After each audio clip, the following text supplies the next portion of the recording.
If you're watching this video because you saw my Battle of Sealed series, then that's fantastic. But if you haven't yet, and if you're wondering what the Battle of Sealed series is, then go ahead and watch that video first.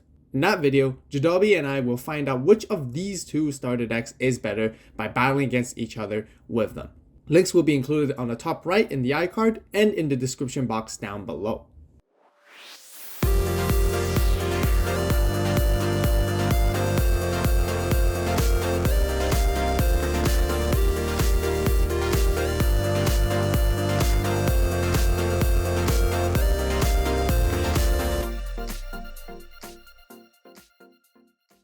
Hello Digimon players and fans, welcome back to another $40 budget Digimon deck profile video. We covered the red Gallantmon starter deck last time, so of course we're gonna have to cover the same for the UlforceVeedramon as well.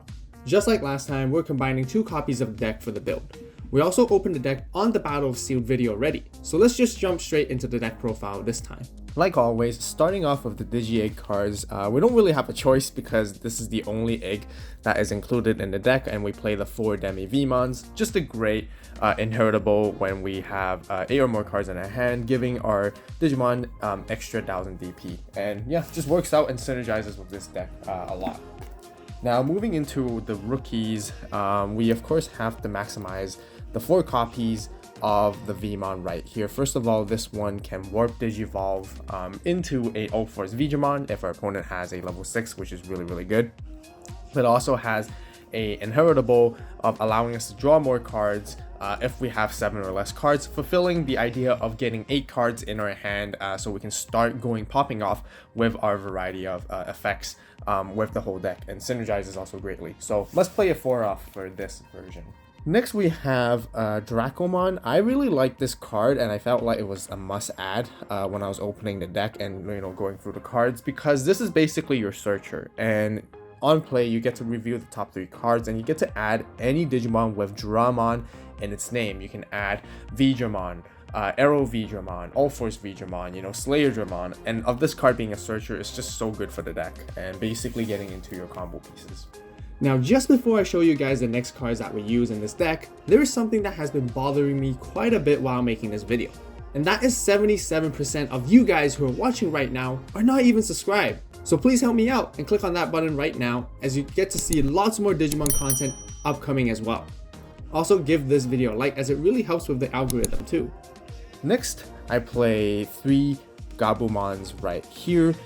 Thinking back, I might actually should have bumped this up to 4. I personally would bump this up to 4 as well, because it's basically if we have 8 or more cards in our hands with it's inheritable, our Digimon gets an extra 1000 DP, making our Digimon much stronger, especially when we go to the UlforceVeedramon, stronger, safer security checks, swing over other Digimon, which is fantastic. This is why I would actually recommend playing 4 of this instead, but I chose to play 3 because at the moment I thought it was just it was okay.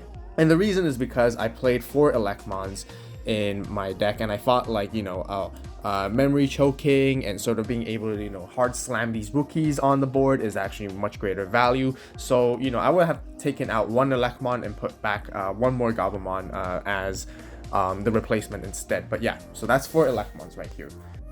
So that will be all of our rookies. Now moving into our level 4 champions right here, we play the 4 of Veedramon. I mainly played it because of its low hard play cost of 4. Really nice to just straight up play onto the board into the battle area, which is really nice. It also has the inheritable of when attacking, if you have 8 or more cards in your hand, you can basically bounce a level 3 or lower Digimon back to your opponent's hand, which is quite nice, stopping the rookie rushes if ever you need to be, which is kind of decent. And also I think this card is just very nice looking. So next, again, we have to maximize 4 copies of this card right here, and Cordramon basically lets you draw 2 when you hard play it. Now, we always want it to be in the security. This is why we want to maximize the copies, to increase the chances to have it be in the security, so it can come out, and that's equivalent to 2 cards you get to add to your hand and a free swing moving into the next turn, which I think is just a really fantastic card overall. Next, then we have the 3 Gorillamons. Gorillamons, just simply because of its cheap digivolving cost, to help us build our stack faster. It doesn't provide any inheritables, but that's totally okay, so we can get into our megas and get into a strong Digimon way quicker, which I really like. That will be all of our level 4 champions. So now let's show you guys the level 5 ultimates. First off, of course, we have the 4 AVAULT. Now, once again, with the whole synergy of your deck being able to get yourself 8 or more cards in your hand, giving the security +1 inheritable to your level 6 is just really good. Being able to go for multiple checks, fantastic. Itself has its main effect of jamming as well, so it's really nice to go in for early checks as well. Just a really good card, and I think you just have to maximize it in order to combo with your UlforceVeedramon, making it very strong and powerful.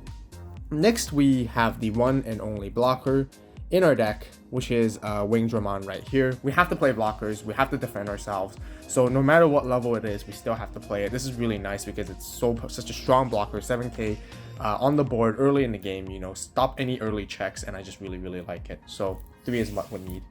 And then last but not least, for the level 5s, we have 2 Monzemons right here, simply because of his cheap digivolving cost, allowing us to draw cards a bit more faster, and also, have a really nice low hard play cost, which we can just basically slap it and then basically play a level 6 following off in the next turn, which is really nice.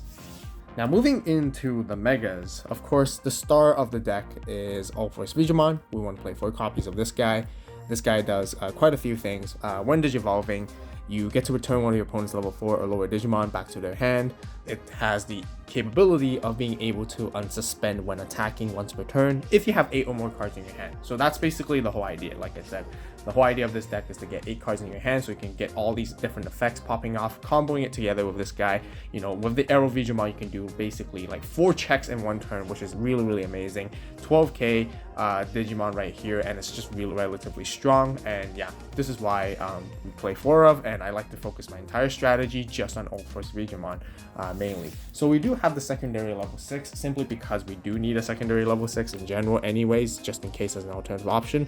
And this one's Slayerdramon. Slayerdramon is a bit cheaper.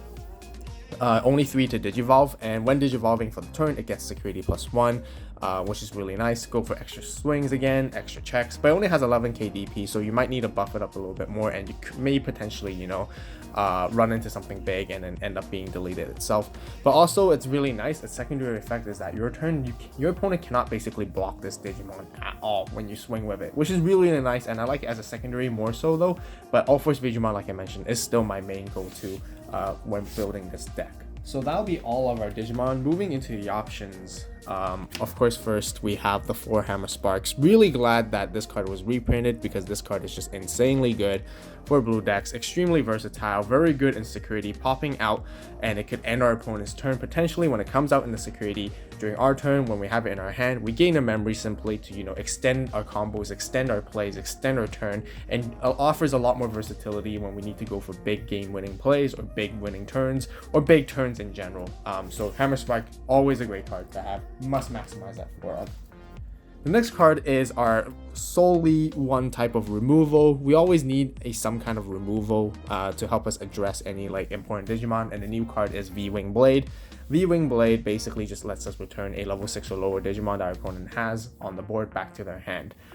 Basically Cocytus Breath, but with the condition of a level 6 or lower, and it happens quite nice. A 6 cost is quite neat to have this. We usually want this to activate off of security because that's the most worth it. Just playing this card by itself, giving our opponent a lot of memory is not as worth, but sometimes if they have a level 6 on the board that's really strong, a lot of pressure, you just gotta pass that memory to them and basically just to deal with it and get rid of it. Last but not least, to round off for the options and the entire deck, we have the 2 blue memory boosts. Just really good to include in this deck overall. Mainly, just so we can search for more cards, add a blue Digimon to our hand to allocate more resources and giving us more options and choices when we're playing. But also its delay is just fantastic because it's just like Hammer Spark, giving us the extra memory so we can make more combos, do more plays in our turn, and then go for big turns to bring out our Mega Digimon, or go for big plays, or go wide. Whatever we need to do with that extra memory is just always fantastic, and you must play the 2 of. That will conclude for my very own deck building strategy and guide for the budget UlforceVeedramon deck.